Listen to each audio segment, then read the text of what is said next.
following song is based on a true story. Real shit, you know what I mean? I want everybody that's got a laptop or some type of internet access, whether it's a cell phone or iPad, to go Google or get on Wikipedia and type in the name George Stinney, so y'all can follow me with the facts on this joint. Give y'all a little history lesson on the type of stuff that goes down where I'm from, cause they ain't always sweet. So I'ma let y'all know how this gon' work. I'ma spit the first verse, give you some background about the story. Then in the next verse, I'ma let George tell you what he lived through from behind his eyes. Alright? Follow me.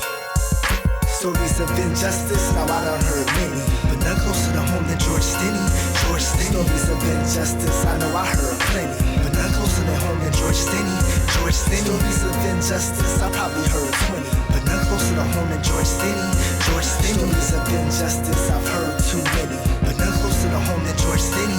George Stinney. The birthday of Tupac Shakur, 1944, the youngest person executed that America saw. Double murder was the suspicion that led to such a decision, to sentence him to death with no option for life in prison. Let's set it, my hometown in Alcaloo to be exact, where whites and blacks were separated by the railroad tracks. One day, two white girls, ages 8 and 11, were riding bikes looking for flowers on their stairway to heaven. But the only thing that they found with their bodies stuffed in the ground is Jim Crow, South Carolina, so somebody had to go down. But such a shame in how they came to point their finger of blame, when no evidence they framed the boy in which this song is named, George Stinney. My thoughts on the subject are pretty penny. In fact, I'm convinced the spirit of George lives within me. As I narrate this story for you live from the cave, I bring the spirit of George Stinney alive from the grave. Stories of injustice, now I done heard many, but none closer to home than George Stinney. George Stinney. Stories of injustice, I know I heard plenty, but none closer to home than George Stinney. George Stinney. Stories of injustice, I probably heard 20, but none closer to home than George Stinney. George Stinney. Stories of injustice, I've heard too many, but none closer to home than George Stinney.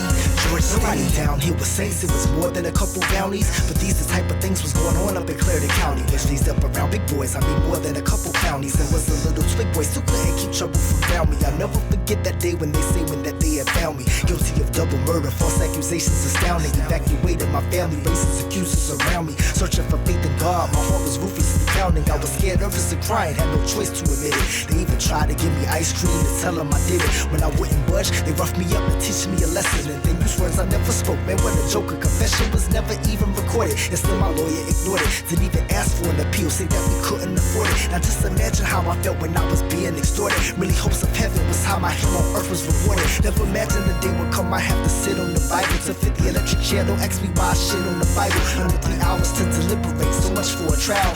14 in South Carolina, so much for a child. A fool could do the math on this case. It's really not advanced. A black defendant plus an all-white jury equals no chance. I guess spending my days in jail wasn't a resort. Memories haunt me of that day they had me up in that court. I couldn't understand a thing. You see, words was getting advanced now. I rose my hand to ask. They say, nigga, just put your hands down. Shortly after, jury came back, said it was hands down, and spoke the words that probably make you wish you pulled your pants down. The only thing I could think was it was in God's hands now. Fuck if he's a child. The last words I heard before we ran out. Man, that shit was wild, but those were the things that stand out. A lot I can't remember, tell the truth, it's all a blur now. You're now in a position since I done gave you permission to tell my story, make them listen, hear me? Sure, wow. See, things will never change until the truth is embraced. I know it's strange, I got convicted with no proof in my case, but in this world you live in, these are the things you must face. Learn from history's mistakes, or else your life is a waste. People only remember me cause it was such a disgrace, but one of many men whose life would end because of his race. But not a race to a finish line on June 16th. Shed so many tears, but life goes on until the end of time. Some would just see those as quotes, but please listen and take notes. There's no justice without hope, hard to cope. Everything in life is a plan, but how much is really your plot? Why didn't I get a chance? They never gave me a shot. For justice was all I asked, but justice I never got. Just a little,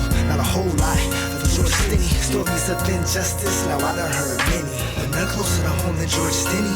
George Stinney. Stories of injustice, I know I heard plenty, but none closer to home than George Stinney. George Stinney. Stories of injustice, I probably heard 20, but none closer to home than George Stinney. George Stinney. Stories of injustice, I've heard too many, but none closer to home than George Stinney. George Stinney. Real life music, y'all.